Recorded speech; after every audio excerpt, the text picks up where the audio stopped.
Chairman McCormick, my fellow Americans, I accept your nomination.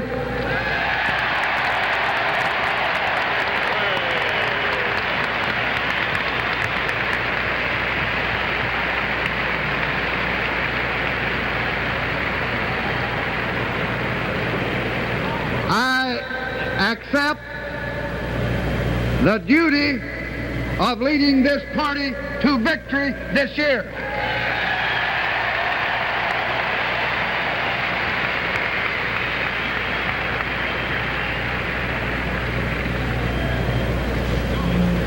And I thank you from the bottom of my heart for placing at my side the man that last night you so wisely selected to be the next Vice President of the United States.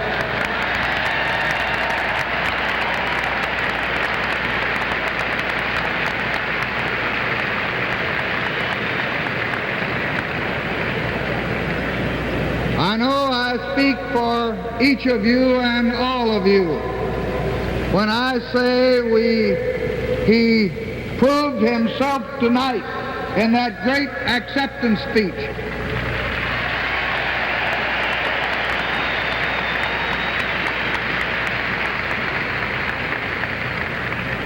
And I speak for both of us when I tell you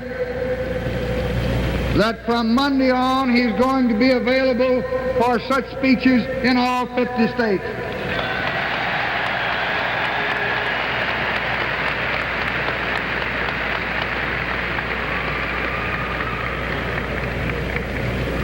We will try to lead you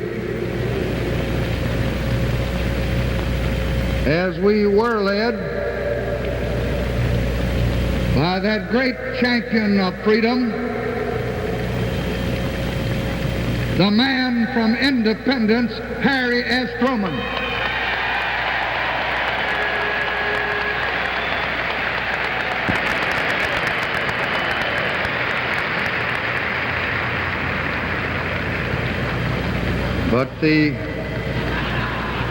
But the gladness of this high occasion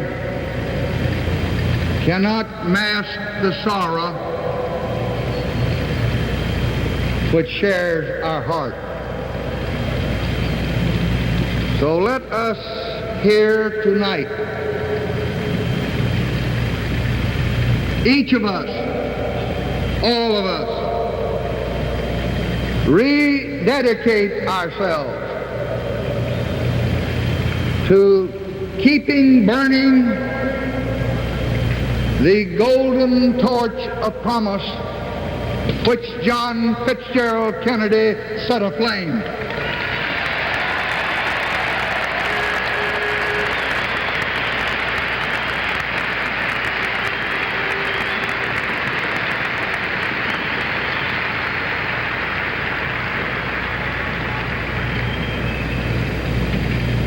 And let none of us stop to rest until we have written into the law of the land all the suggestions that made up the John Fitzgerald Kennedy program, and then let us continue to supplement that program with the kind of laws that he would have us write.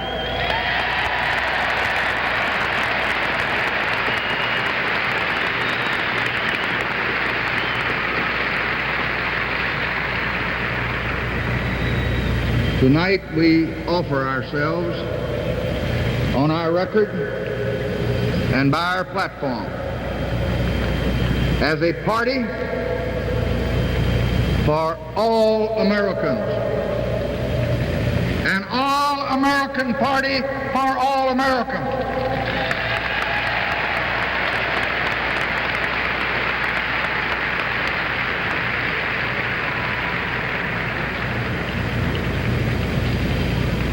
This prosperous people, this land of reasonable men, has no place for petty partisanship or peevish prejudice.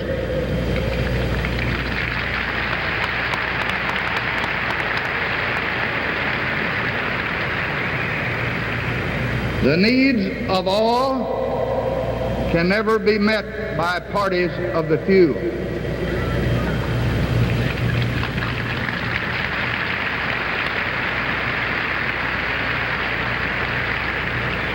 The needs of all cannot be met by a business party or a labor party,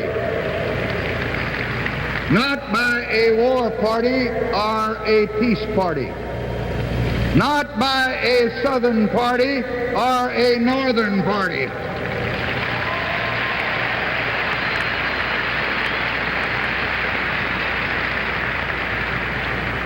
Our deeds will meet our needs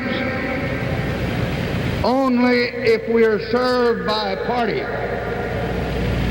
which serves all our people.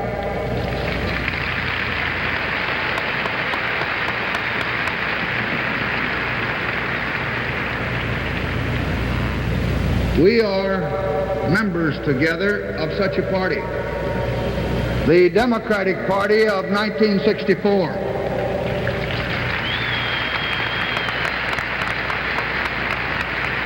We have written a proud record of accomplishments for all Americans.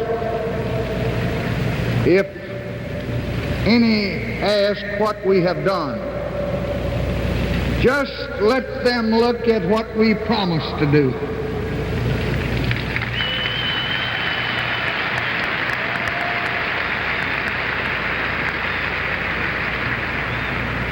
For those promises have become our deeds. And the promises of tonight, I can assure you, will become the deeds of tomorrow.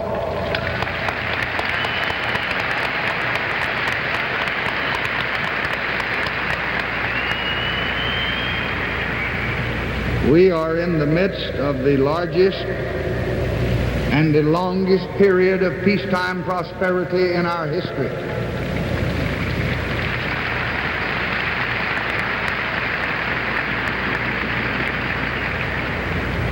And almost every American listening to us tonight has seen the results in his own life. But prosperity for most has not brought prosperity to all. And those who have received the bounty of this land,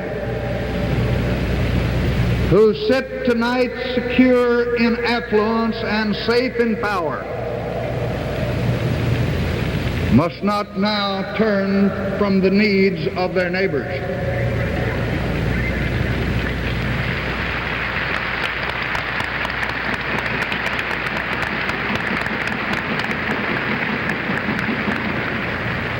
Our party and our nation will continue to extend the hand of compassion and extend the hand of affection and love to the old and the sick and the hungry.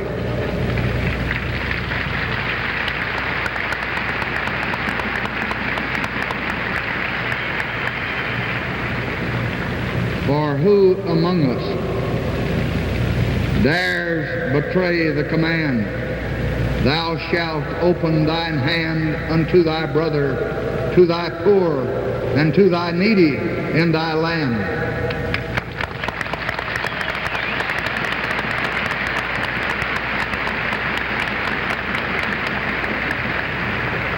The needs that we seek to fill, the hopes that we seek to realize, are not our needs, our hopes alone. They are the needs and hopes of most of the people. Most Americans want medical care for older citizens, and so do I.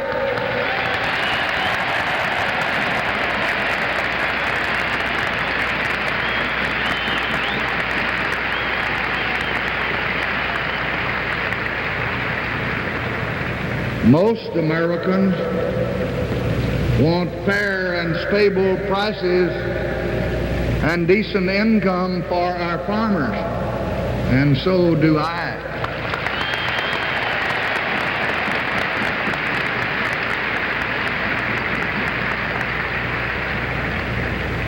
Most Americans want a decent home in a decent neighborhood for all, and so do I.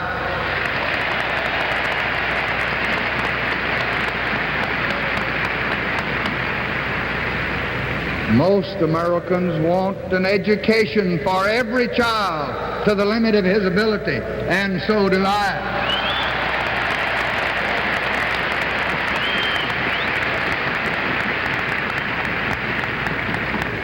Most Americans want a job for every man who wants to work, and so do I.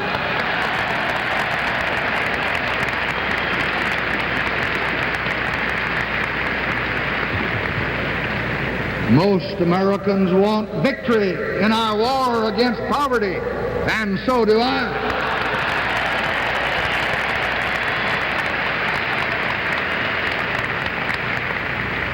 Most Americans want continually expanding and growing prosperity, and so do I.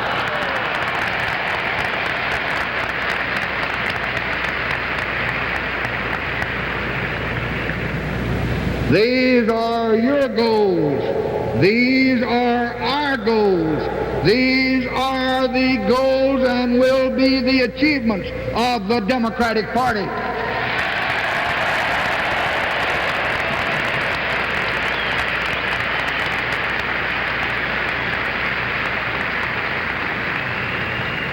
These are the goals of this great, rich nation.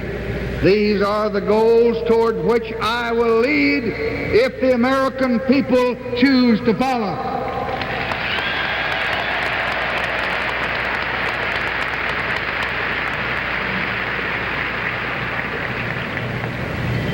For 30 years, year by year, step by step, vote by vote, men of both parties have built a solid foundation for our present prosperity. Too many have worked too long and too hard to see this threatened now by policies which promise to undo all that we have done together over all these years.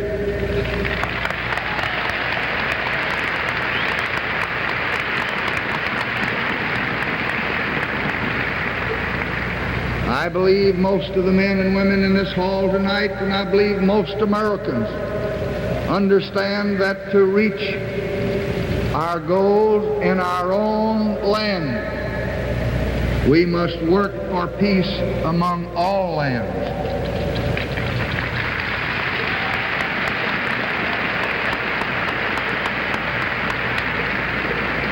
America's cause is still the cause of all mankind. Over the last 4 years, the world has begun to respond to a simple American belief. The belief that strength and courage and responsibility are the keys to peace.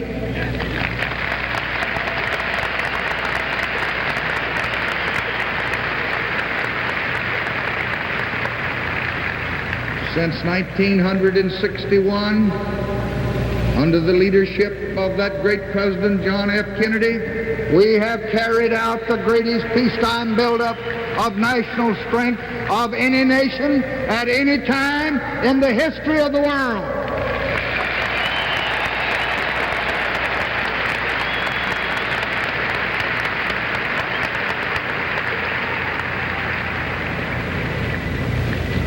And I report tonight that we have spent $30 billion more on preparing this nation in the 4 years of the Kennedy administration than would have been spent if we had followed the appropriations of the last year of the previous administration.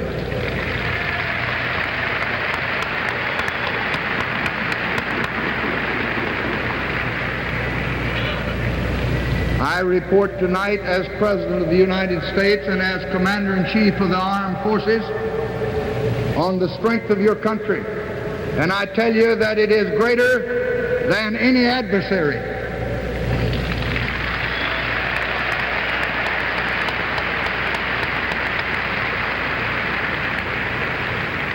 I assure you that it is greater than the combined might of all the nations in all the wars, in all the history of this planet.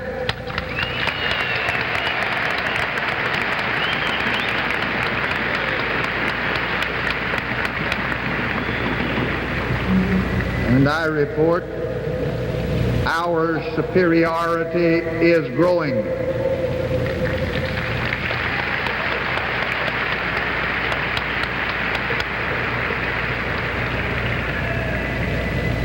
Weapons do not make peace. Men make peace.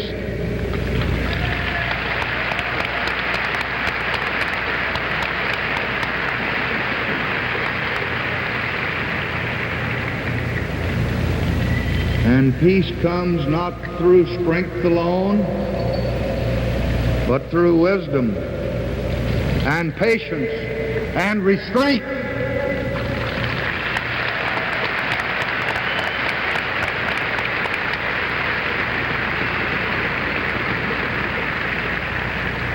And these qualities, under the leadership of President Kennedy, brought a treaty banning nuclear tests in the atmosphere, and 100 other nations in the world joined us.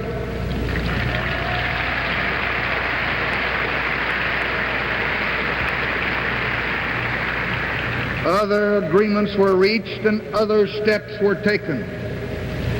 And their single guide was to lessen the danger to men without increasing the danger of freedom.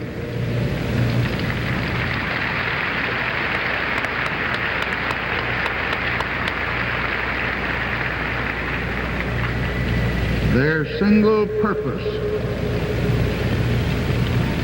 was peace in the world. And as a result of these policies, the world tonight knows where we stand, and our allies know where we stand too.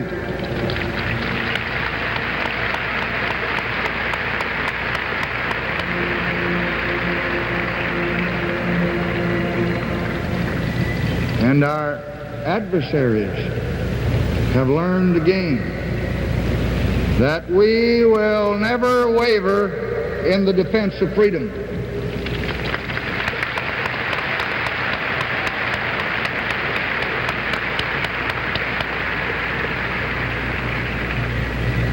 The true courage of this nuclear age lies in the quest for peace. There's no place in today's world for weakness, but there's also no place in today's world for recklessness.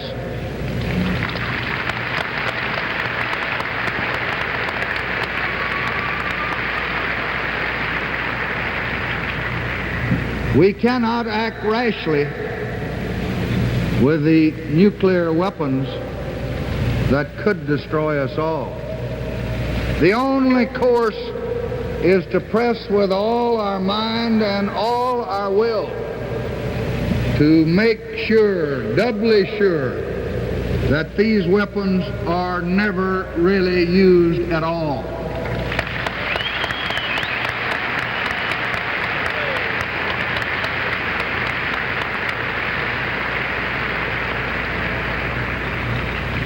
This is a dangerous and a difficult world in which we live tonight. I promise no easy answers, but I do promise this.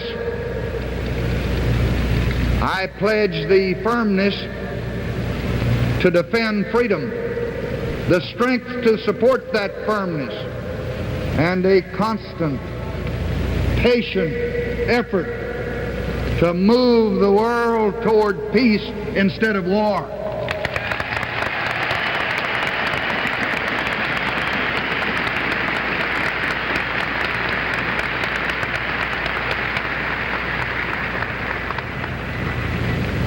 And here at home, one of our greatest responsibilities is to assure fair play for all of our people.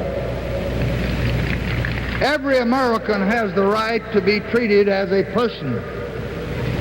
He should be able to find a job.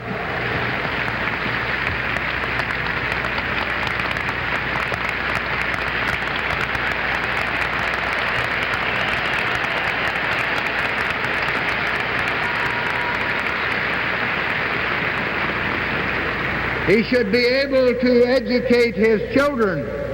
He should be able to vote in elections.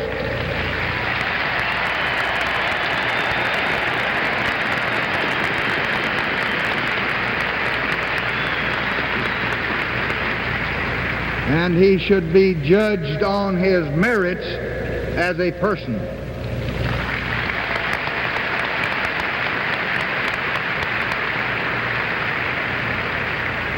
Well, this is the fixed policy and the fixed determination of the Democratic Party and the United States of America.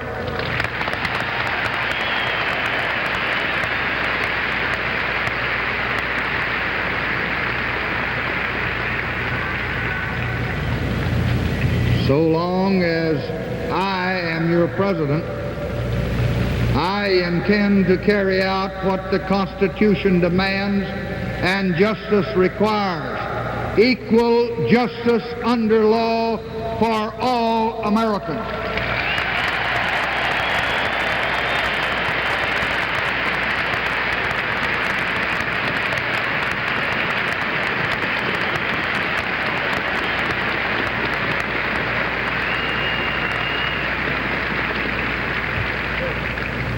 We cannot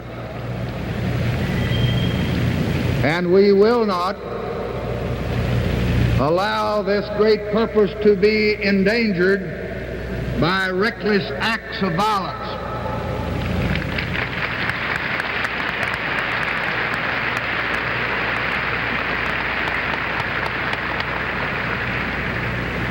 Those who break the law, those who create disorder, whether in the North or the South, must be caught and must be brought to justice.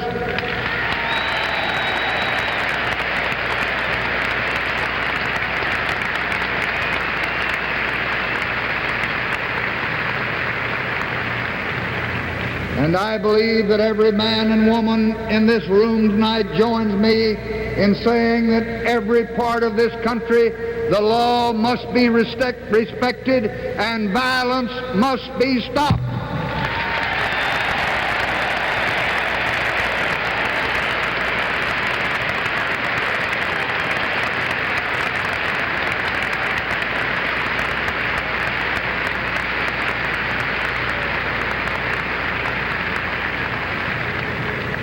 And wherever local officers seek help, our federal law is broken, I have pledged and I will use the full resources of the federal government.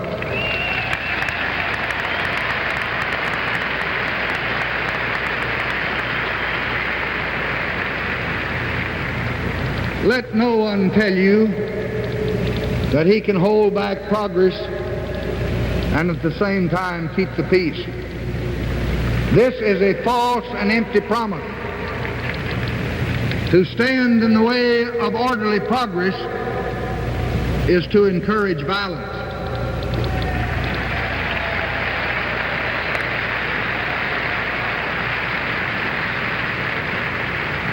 And I say tonight, to those who wish us well and to those who wish us ill, the growing forces in this country are the forces of common human decency and not the forces of bigotry and fear and smear.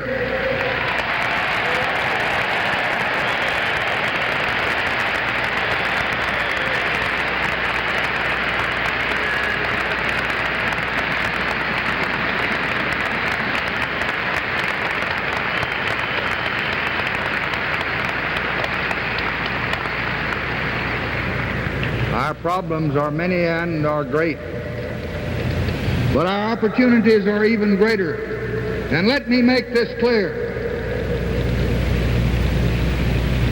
I ask the American people for a mandate not to preside over a finished program, not just to keep things going. I ask the American people for a mandate to begin.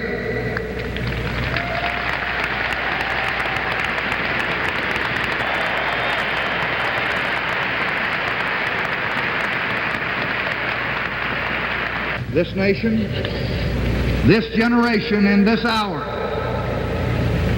has man's first chance to build the great society, a place where the meaning of man's life matches the marvels of man's labor.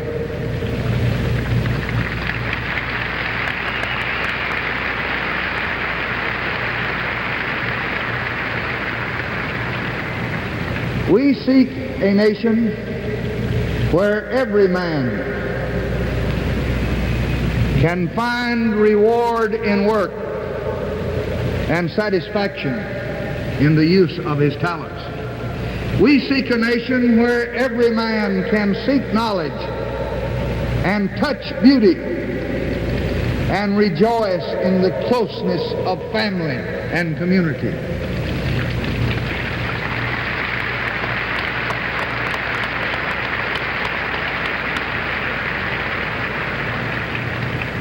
We seek a nation where every man can, in the words of our oldest promise, follow the pursuit of happiness. Not just security, but achievements and excellence and fulfillment of the Spirit. So let us join together in this great task. Will you join me tonight in starting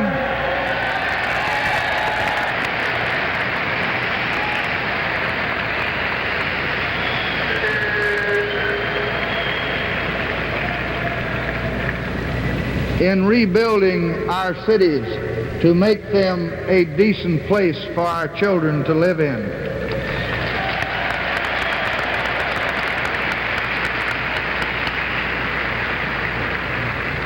Will you join me tonight in starting a program that will protect the beauty of our land and the air that we breathe?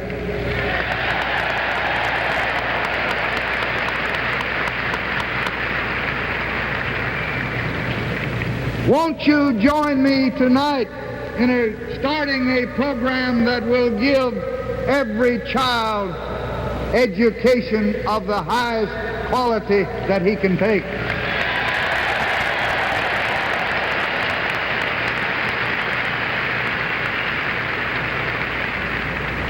So let us join together in giving every American the fullest life which he can hope for the ultimate test of our civilization, the ultimate test of our faithfulness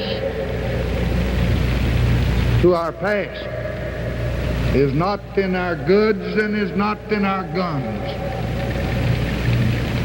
It is in the quality of our people's lives and in the men and women that we produce.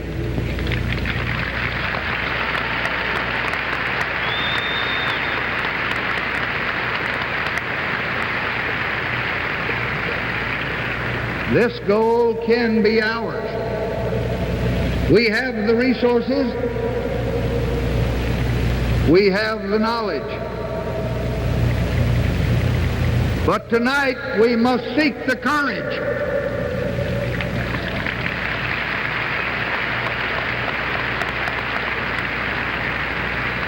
Because tonight the contest is the same that we have faced at every turning point in history.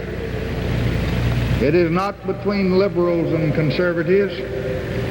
It is not between party and party or platform and platform. It is between courage and timidity.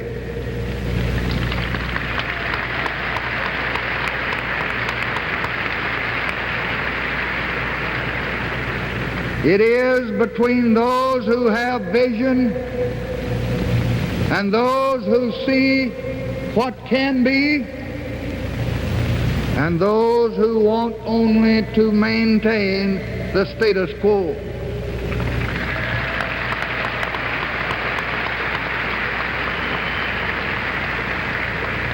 It is between those who welcome the future and those who turn away from its promise.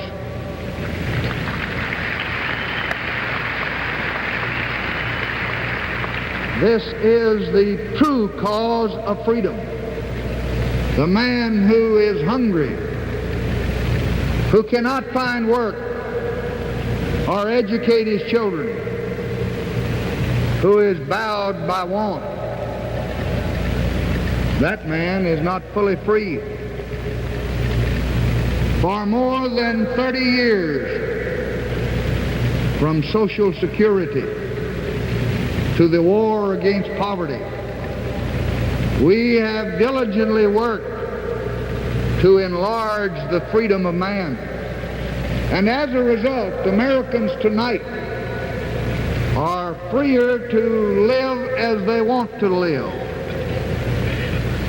to pursue their ambitions, to meet their desires, to raise their families than at any time in all of our glorious history.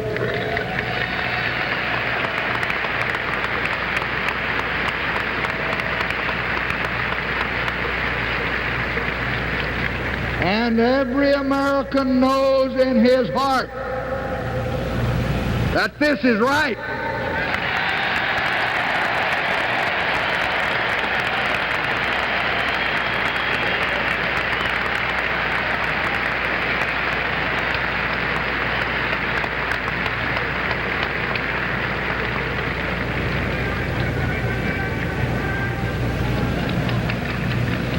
I am determined in all the time that is mine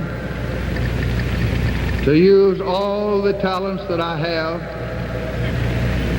for bringing this great, lovable land, this great nation of ours, together in greater unity in pursuit of this common purpose.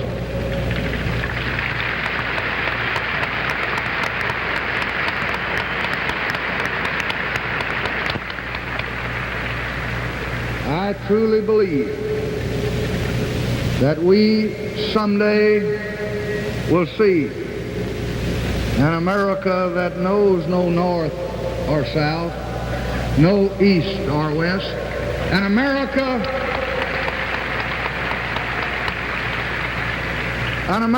that is undivided by creed or color and untorn by suspicion or strife.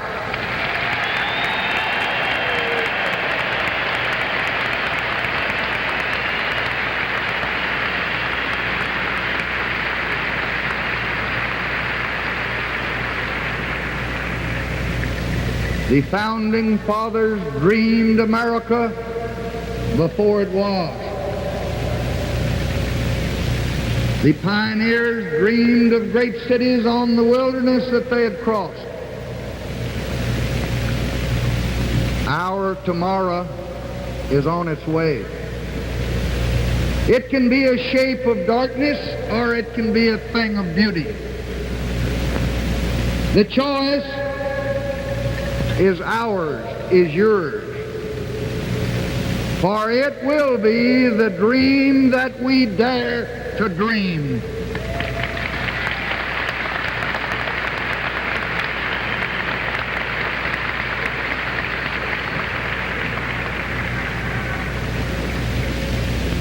I know what kind of a dream Franklin Delano Roosevelt and Harry S. Truman and John F. Kennedy would dream if they were here tonight.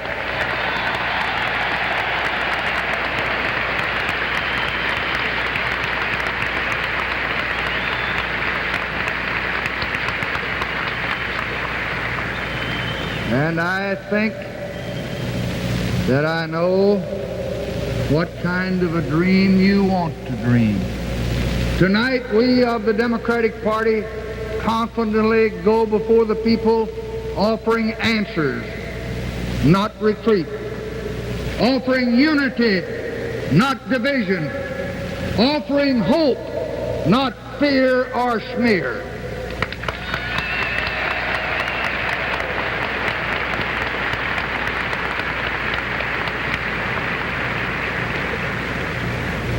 We do offer the people a choice of continuing on the courageous and the compassionate course that has made this nation the strongest and the freest and the most prosperous and the most peaceful nation in the history of mankind.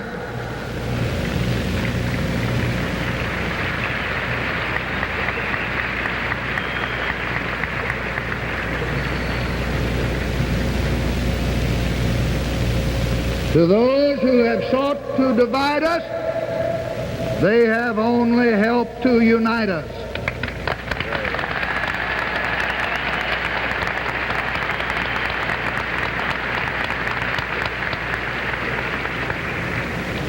To those who would provoke us, we have turned the other cheek.